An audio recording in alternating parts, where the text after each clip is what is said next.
Shane, looking back at your life and all the things that you went through that sound like they're pretty painful and they would hurt most of the population, would you change your life?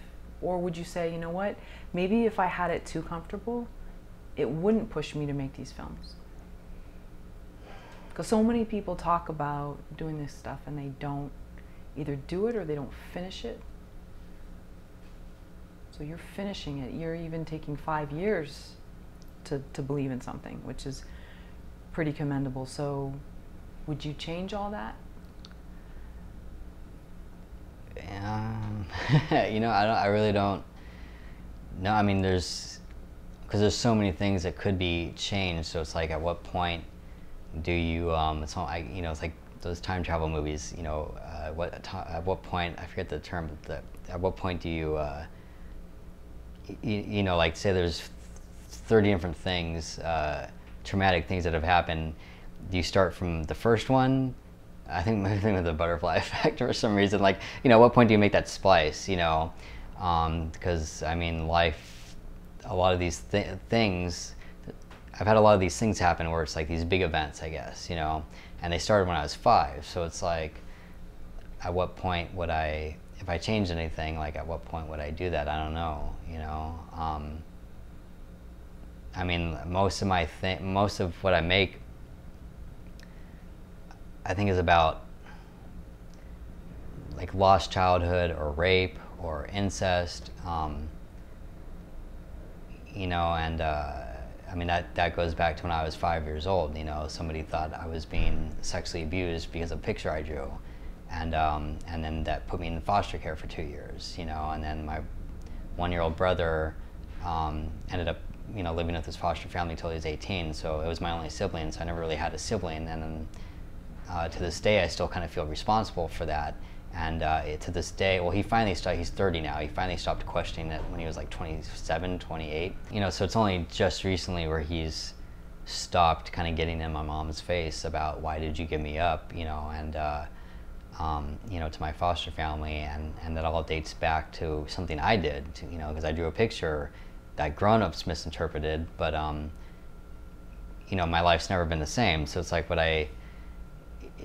you know, it caused my family to, you know, move, you know, counties. It caused me to never have a sibling, you know, and it gave my grandma a stroke, you know, the stress, because she was like 75 at the time, and even my dad, who was only 35 at the time, and he thought he was having a heart attack. Turned out it was just gas. Like, he was so stressed, he was like creating all this, you know, gas that made him feel like he was having a heart attack. And it just, I mean, so many lives were ruined from that. So lots of times I think, what if I didn't draw that fucking picture? But I was 5, so it's like, you know, I think, like, God, my imagination, like, you know, I was even too risque even back when I was a 5-year-old. You know, what's wrong with me? Like, I think about that sometimes too. Like, what's wrong with me? Why would I, you know, draw something? What was I thinking when I drew that? You know.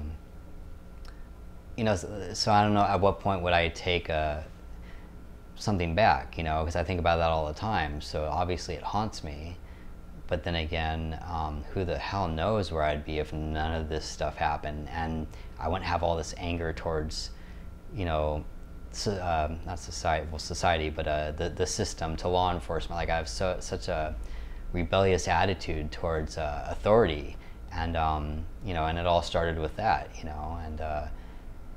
I mean, you know, I don't know. There's so many things where it's like, I wish I would have taken that back, but maybe then this wouldn't happen. I mean, or I wish I would, you know, could take that back. Or I wish I never would have said I was going to make that human trafficking movie, because then I wouldn't have that whole reputation.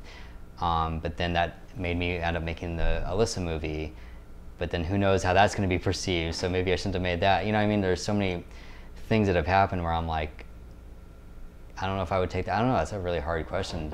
I don't know what drives me necessarily, because I've loved movies, you know, since I was a little kid. And my dream was to make Van Damme movies, you know, to star or direct, you know, star and or direct Van Damme movies.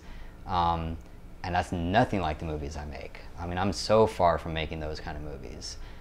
So maybe it would have been better if that stuff didn't happen, because maybe I'd be making action movies and fun movies, not all these depressing, I want to kill myself kind of movies. You know, maybe that doesn't help me. Maybe it just makes me kind of live in that misery. I don't know. You know what I mean? It's a really, I don't really know how to answer that. But would you have pushed yourself to make them? I might have. I mean, See, now it's not even like I love movies. Now it's like I have to do it, which could be better, but it's like there's not necessarily enjoyment anymore, you know. And I try to like go watch like the Expendables movies and get enjoyment like that back, and sometimes I do, but it's more like, no, I want to watch something that depresses the shit out of me. Is that healthy? You know, I don't know. So you do sometimes wonder whether it relates back to that picture at 5 years old or other things.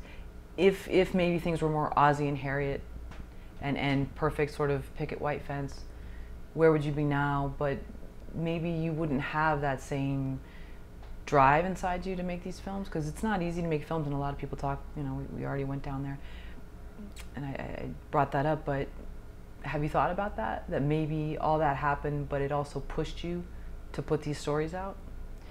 That maybe if stuff was too easy, you wouldn't have done anything? Yeah, I mean, I definitely think that that's the case, but would I have been in a better place if none of that had happened and I was making cool action movies, I guess is the thing, you know, I mean, because like, you know, life's short, so like, maybe it would have been better if I was just having fun making movies and not so serious, you know? You know, maybe it would be better if I was not pushing myself because I had to, but pushing myself because I wanted to. You know, I feel like I push myself because I have to, not because I want to or because I'm having fun, you know?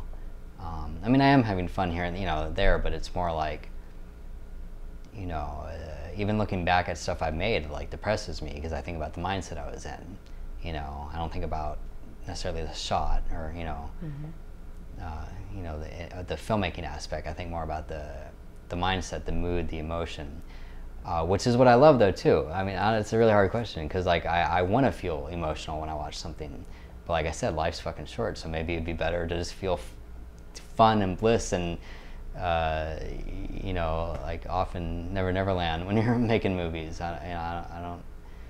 It's a hard question.